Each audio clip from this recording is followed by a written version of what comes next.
دین سراسر ادب کا نام ہے۔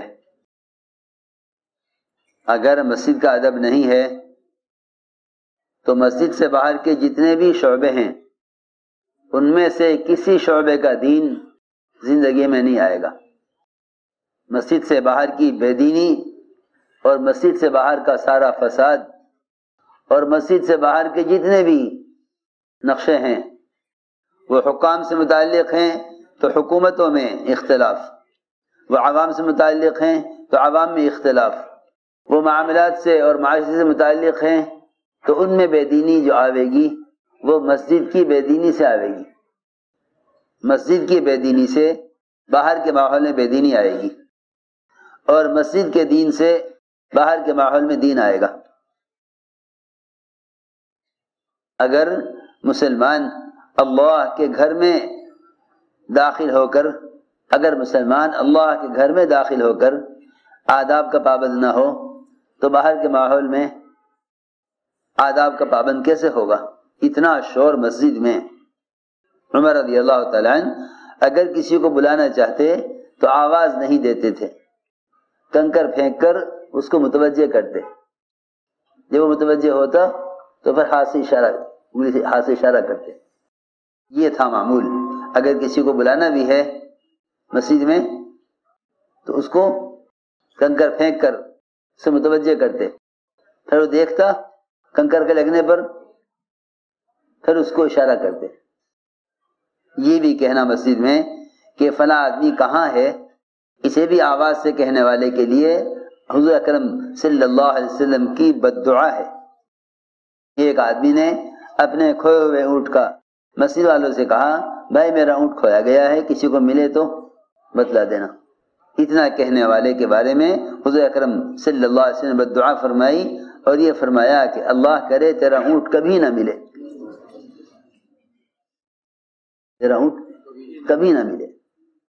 میں حیران ہوں، یہ سارے پرانے آئے ہوئے ہیں اور نماز کے بعد ایسے کھڑے ہو جاتے اپنی جگہ سے جیسے نماز کے بعد کا کوئی عمل ہے ہی نہیں۔ بیان سننے کا شوق اپنی جگہ ہے لیکن دعوت سے امت کو احیاء سنت پر لانا ہے۔ دعوت کا مقصد ہی یہی ہے کہ عمل کے ماحول میں رہ کر یہ دیکھو کس وقت کا کیا عمل ہے۔ نماز سے پہلے 2 مرتبہ اعلان کیا جاتا ہے اور سب سنتے ہیں، لیکن یہ نہیں سمجھتے کہ جو کہا جا رہا ہے وہ ہم سے کرنے کے لیے کہا جا رہا۔ کندھے پھیلان کر آگے آنا یہ تو اتنا بڑا گناہ ہے، اتنا بڑا گناہ ہے کہ قبلے کی طرف پاؤں پھیلانے کی ممانعت ہے۔ دیکھو تو صحیح، جب قبلے کی طرف پاؤں پھیلانے کی ممانعت ہے بیت اللہ کی تعظیم کی وجہ سے، اور ایک مسلمان کا مقام بیت اللہ سے اونچا ہے، تو کسی مسلمان کے کندھے کو پھیلان کر آنا کتنا بڑا گناہ ہوگا۔ بیت اللہ کا درجہ اتنا اونچا کہ اس کی طرف پاؤں نہ پھیلاؤ، اتنا اونچا بیت اللہ کا درجہ، اور ایک مسلمان کا درجہ بیت اللہ سے اونچا، ایک مسلمان کا درجہ بیت اللہ سے بھی اونچا، صحیح حدیث میں ہے۔ اور اس مسلمان کا کندھا پھیلان کر آگے آنا اتنا بڑا گناہ ہوگا۔ ہم ہر قدم پر یہ سوچا کریں کہ اللہ تعالیٰ مجھ سے اس وقت کیا چاہتے ہیں، اس وقت کا کیا عمل ہے۔ اپنی جگہ بیٹھے بیٹھے تسبیحات اطمینان سے پورا کرنا، پھر جو صف آگے والی ہے وہ صف آگے بڑھے، اس کی پیچھے والی صف اس کے بعد آگے بڑھ کر بیٹھے، اس کی پیچھے والی صف اس سے آگے اس کے پیچھے بیٹھے۔ اٹھنے کی تو ضرورت ہی نہیں، اپنی جگہ سے اٹھنے کی تو ضرورت ہی نہیں ہے، ہر صف بیٹھے بیٹھے آگے بڑھ جائے۔ اس لیے نماز کے بعد کوئی اپنی جگہ سے کھڑا نہ ہوا کرے، الا ہے کہ کسی کو کوئی شدید تقاضا استنجے کا ہے تو وہ اٹھ کر جا سکتا ہے، ورنہ اٹھنے کی ضرورت ہی نہیں ہے۔ جب ایک آدمی نماز جیسے عمل میں پیچھے بیٹھا ہوا ہے تو بیان جس کے عمل کے لیے آگے بڑھنا کیا ضروری ہے؟ صف اول کے تو بے شک فضائل ہیں، وہ نماز کے لیے فضائل ہیں کہ پہلے سے آ کر صف اول میں جگہ لے، لیکن اگر کوئی بیان پیچھے بیٹھ کر سن رہا ہے تو کیا ضروری ہے کہ وہ شور کرے، کندھے پھیلانگے اور اس کے لیے تسبیحات چھوڑے۔ علی رضی اللہ عنہ نے جنگ کے موقع پر بھی تسبیحات نہیں چھوڑی، پوچھا گیا، ابن قوا نے پوچھا تھا کہ فرمایا کہ اللہ تمہیں ہلاک کرے اے عراق والو، میں تسبیحات کیسے چھوڑ دیتا اس ہنگامے میں جہاں آدمی کی جان پر بنی ہوئی ہو، جہاں جان پر بنی ہوئی ہو، اتنا خطرے میں کہ میں تسبیحات کہاں چھوڑ دیتا؟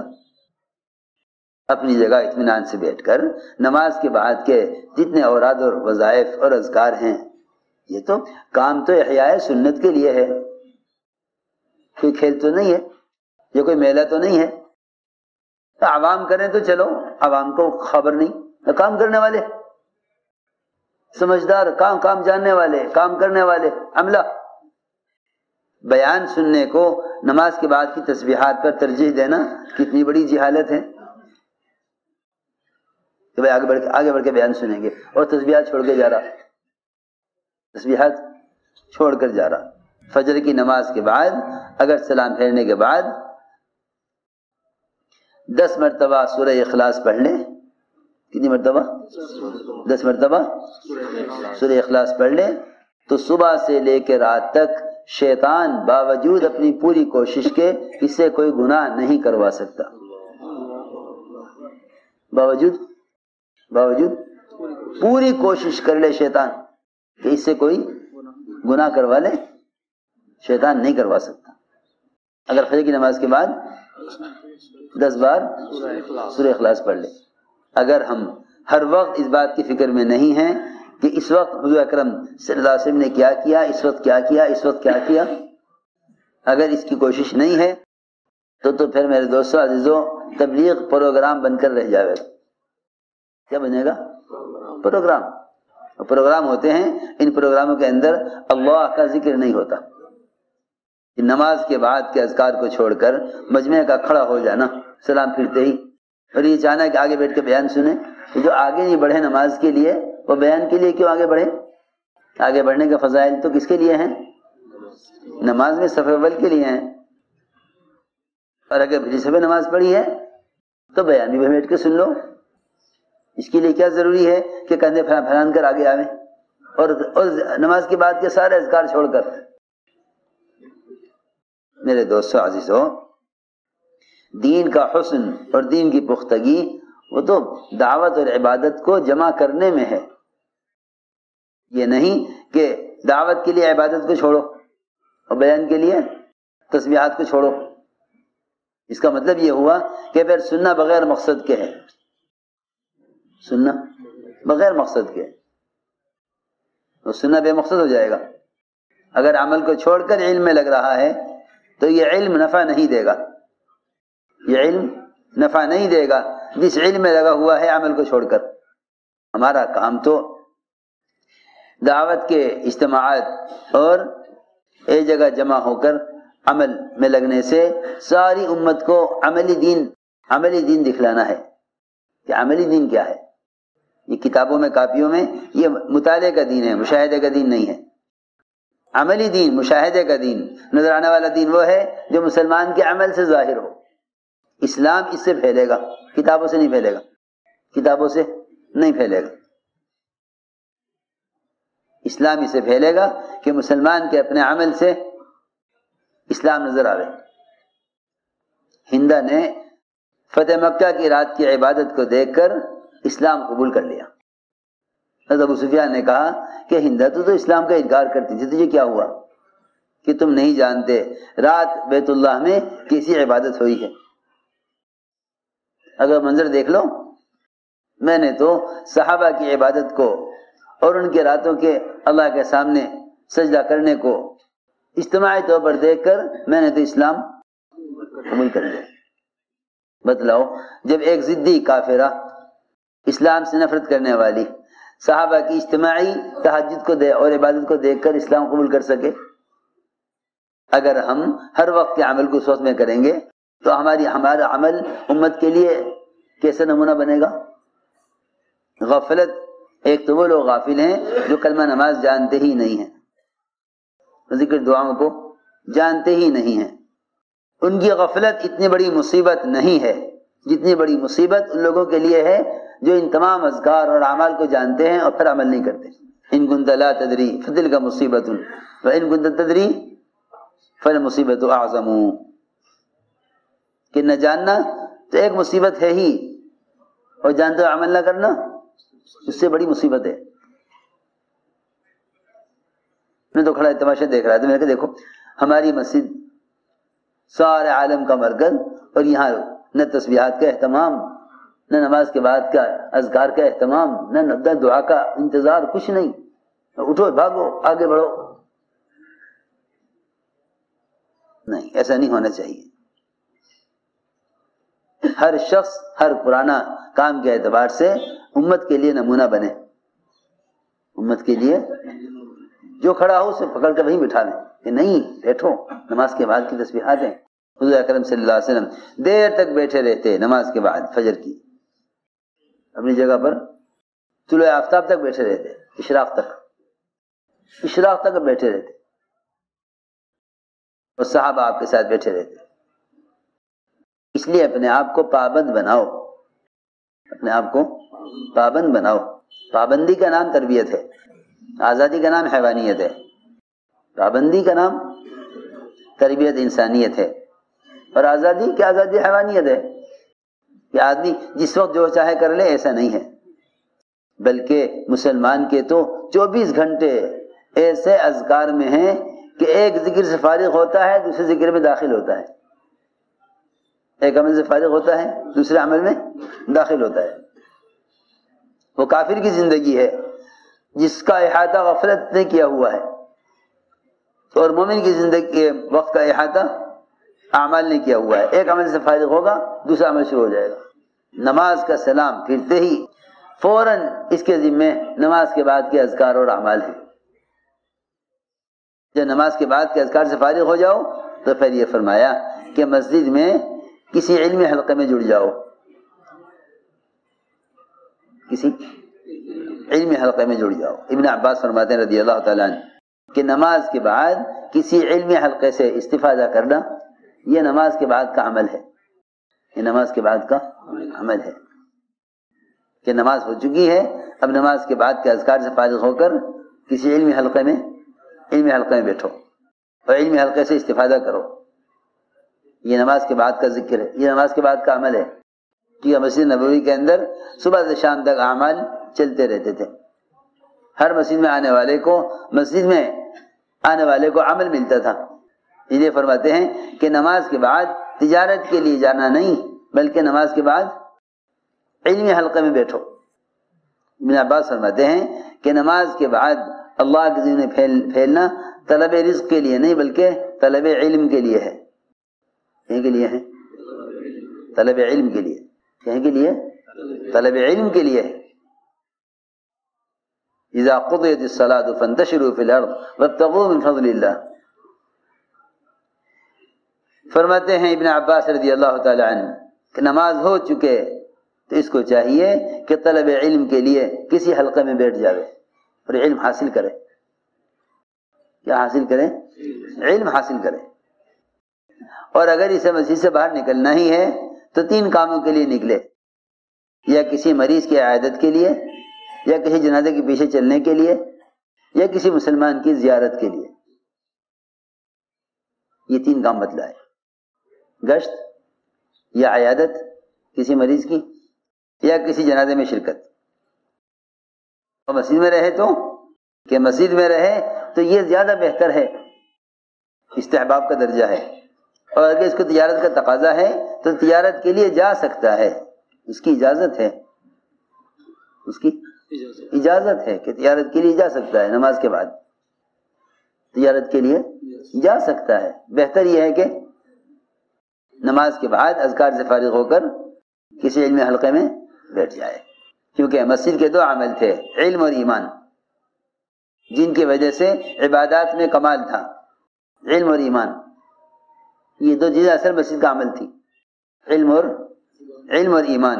صحابہ علم اور ایمان مسجد سے سیکھا کرتے تھے، علم اور ایمان مسجد سے سیکھتے تھے۔ اس لیے اپنے آپ کو پابند بناؤ۔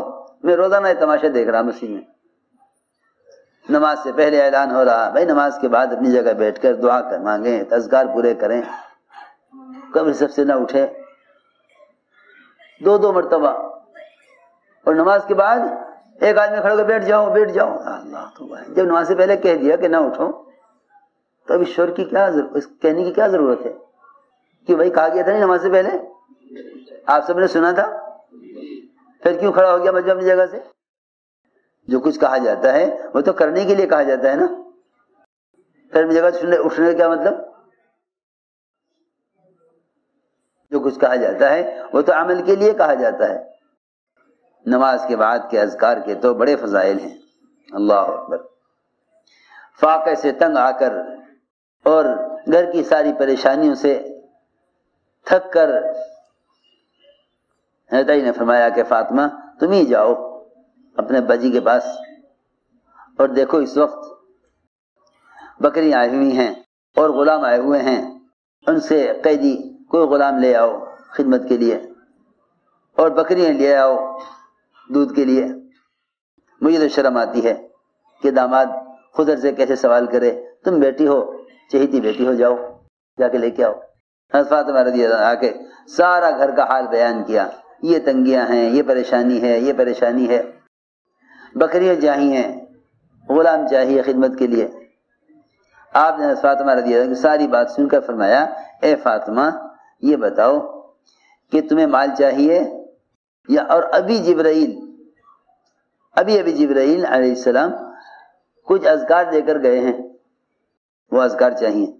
حالانکہ بشری حاجتیں ایسی ہیں کہ انبیاء سے لے کر عوام الناس تک سب بشری حاجت میں محتاج ہیں، سب کو ضرورت ہے، سوائے ملائکہ کے کہ ان کے لیے کوئی غذا نہیں، ورنہ ہر مخلوق کو غذا چاہیے۔ کہ بتاؤ کیا چاہتی ہو؟ ابھی جبرائیل مجھے تازے کلمات سکھلا کر گئے ہیں، وہ کلمات چاہیے یا بکری اور غلام چاہیے؟ کہ نہیں مجھے تو وہ کلمات دے دیجیے جو آپ کو جبرائیل نے ابھی سکھلائے ہیں۔ فرمایا تو پھر لو، یا اول الاولین و یا آخر الاخرین و یا ذی القوۃ المتین و یا راحم المساکین و یا ارحم الراحمین، یہ سارے کلمات سیکھے، یہ کلمات سیکھ لیے اور واپس ہو گئے۔ حضرت علی دیکھ رہے کہ خالی ہاتھ آ رہے، اور پوچھا وہیں سے، ما وراءکی یا فاطمہ، فاطمہ کیا لے کر آئی ہو؟ کہ میں تو دنیا کے لیے گئی تھی اور آخرت لے کر آئی۔ اس طرح تسبیحات فاطمہ سکھلائی گئی، اور ہم اس کی ہمیں اللہ معاف فرمائے پرواہی نہیں ہے۔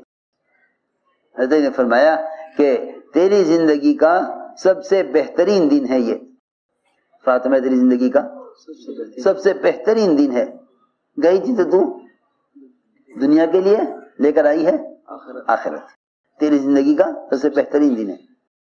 یہ اپنے آپ کو بھائی پابند کریں۔ میرے کام کا مقصد احیاء سنت ہے، میرے کام کا مقصد احیاء سنت ہے۔ ہر قدم پر دیکھا کرو کہ حضور اکرم صلی اللہ علیہ وسلم نے اس وقت کیا کیا ہے۔ اگر وہ کام اس وقت ہو رہا ہے تو ہم دین پر ہیں، اگر کام اس وقت نہیں ہو رہا ہے تو ہم بے دینی پر ہیں۔